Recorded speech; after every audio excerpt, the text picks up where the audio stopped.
Are you worried about your business surviving in another economic downturn? Remember 2008? I know lots of builders whose businesses crumbled overnight. In today's video, I'll show you how to future-proof your business against the next recession and come out stronger on the other side. Before we get into the meat of this, I put together a complete future-proofing checklist. Got every strategy we're covering today, plus specific tools and action steps you need to implement them.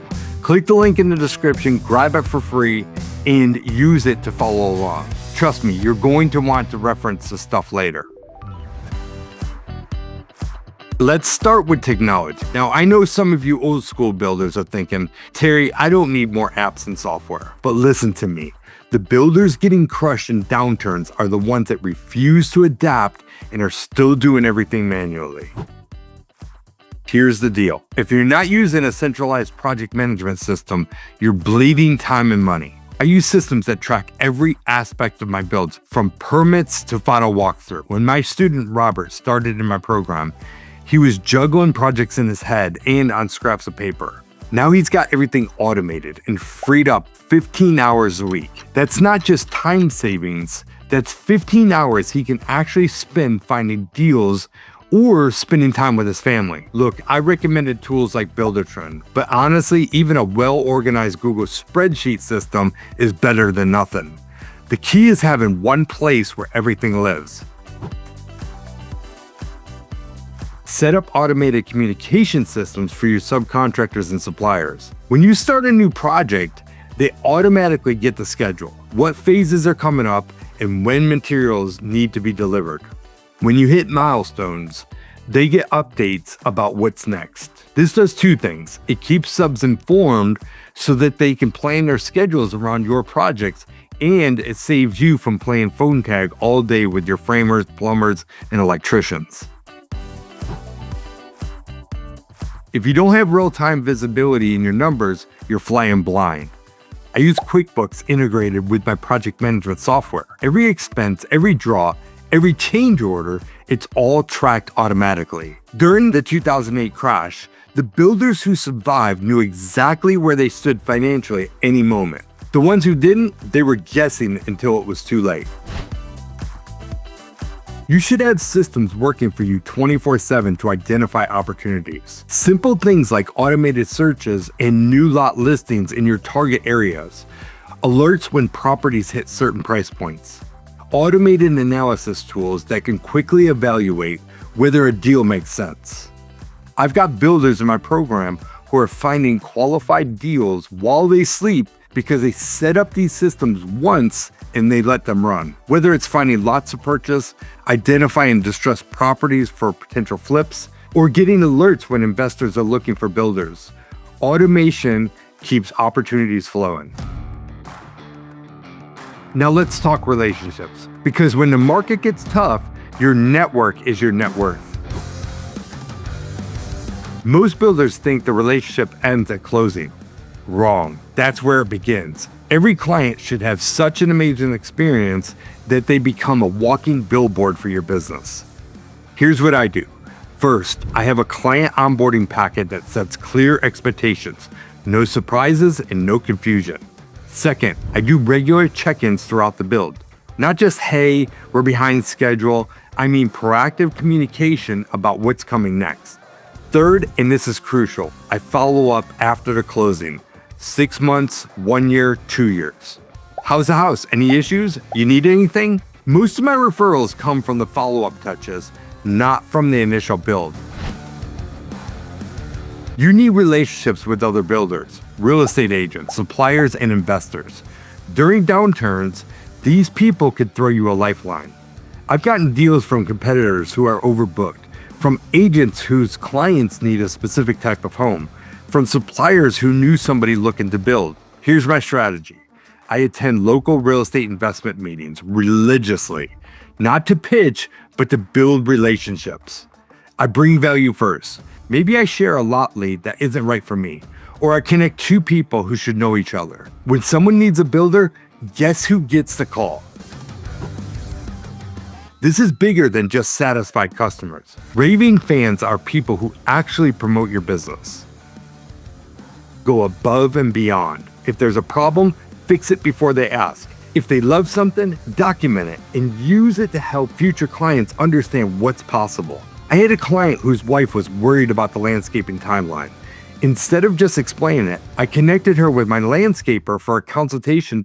That small gesture turned them into referral machines. They've sent me 6 clients in the last 3 years.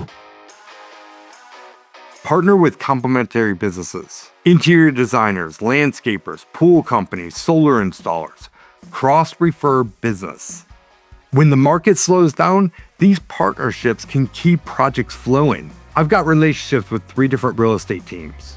When their investors need a builder, I'm their first call. When I have a client who needs to sell before building, I know exactly who to connect them with. Quick reminder, if you're finding value in this video, make sure you hit that like button and subscribe for more content just like this. And if you'd like to set up a free strategy call to discuss how these strategies can work specifically in your building business, click the link in the description. This is where most builders get it wrong. They think their only option is to build spec homes and pray they sell. This is a recipe for disaster when markets shift. Instead of selling every house, what if you keep some as rentals?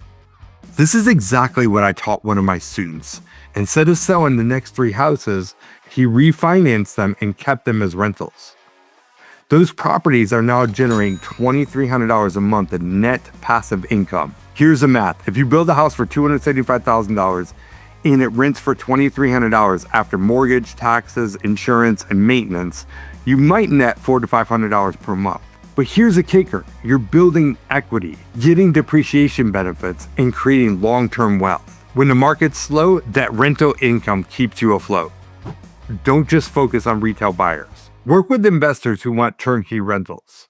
Partner with other builders on larger projects. Do custom work for higher-end clients who aren't as affected by economic downturns. I work with 3 different client types: a retail spec buyer, investor looking for rentals, and custom clients. When one market segment slows down, the others often pick up. Think beyond building. Can you flip lots to other builders? Can you renovate projects during slower periods?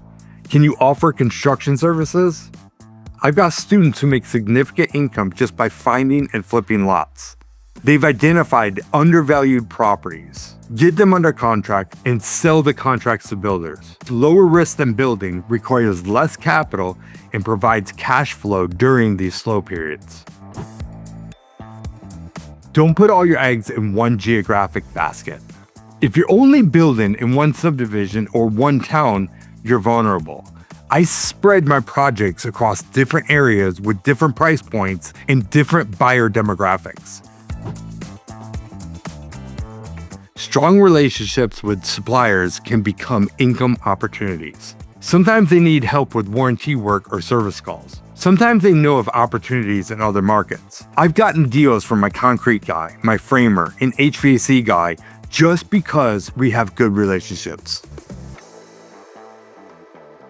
The last piece is what separates the builders who just survive from the ones who build generational wealth. Thinking like a business owner, not a contractor. Most builders think like contractors. They think, how can I build this house cheaper? How can I build it faster? That's important, but business owners think differently. They think, how can I create systems that work without me? How can I build wealth, not just income? When I shifted from thinking like a contractor to thinking like a business owner, everything changed. I stopped asking, how do I do this job? And I started asking, how do I build a business that does these jobs? You need to know where you're going. In 3 years, how many houses are you building? What's your revenue goal? How many rental properties do you want to own? In 5 years, do you want to be doing physical work? Do you want teams handling that while you focus on deals and strategy?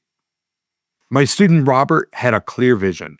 He wanted to build 15 houses a year while building a rental portfolio. That clearly drove every decision he made. When opportunities came up that didn't align with his vision, he said no. When opportunities that did align came up, he jumped on them. Your business should be able to run without you. That means documented processes for everything. How do you evaluate lots? How do you manage subcontractors? How do you handle change orders? If it's all in your head, you don't have a business, you have a job. I use what I call the rocket method. It's my signature system that covers everything from resilience and risk management to execution and trust. When you have systems, you can scale. When you can scale, you can weather any storm. Here's the biggest thing. You have to shift from surviving to thriving. Most builders are just trying to make it through the next project. But the builders who dominate, they're always thinking 3 moves ahead. During the last downturn, while other builders were cutting prices and chasing any deal, I was building relationships, acquiring rental properties at discounts, and positioning myself for the recovery. When things picked back up, I was ready to scale fast. Write this down. Where do you want to be in 5 years? Not just financially, but personally. How many hours do you want to work? What kind of projects excite you? What legacy do you want to leave behind? Your vision becomes your filter. Every opportunity gets measured against it. Does this move me closer to my vision or further away? It makes decision making simple. Look, I know this is a lot to process, but here's the bottom line. The builders who are going to dominate the next decade are the ones who start implementing these strategies now before they need them. If you're serious about future-proofing your building business, I want to help you get there fast. First, grab the future-proofing checklist. It's got everything recovered plus specific action steps you could start taking this week. Second, if you want to dive deeper into any of this stuff, I teach all of these strategies and much more in my home building blueprint program. It's exactly how I've helped builders just like Robert go from struggling to building a thriving business that works with or without him. And if you got value from this video, smash that like button and subscribe for more content on building a business that actually works for you instead of against you. I drop new videos every week with real strategies you can implement immediately. Next week, I'm breaking down how to build energy efficient homes that not only save you money to build, but attract buyers with ease. You're not going to want to miss that one. Until then, stop building houses and start building a business. I'll see you in the next video.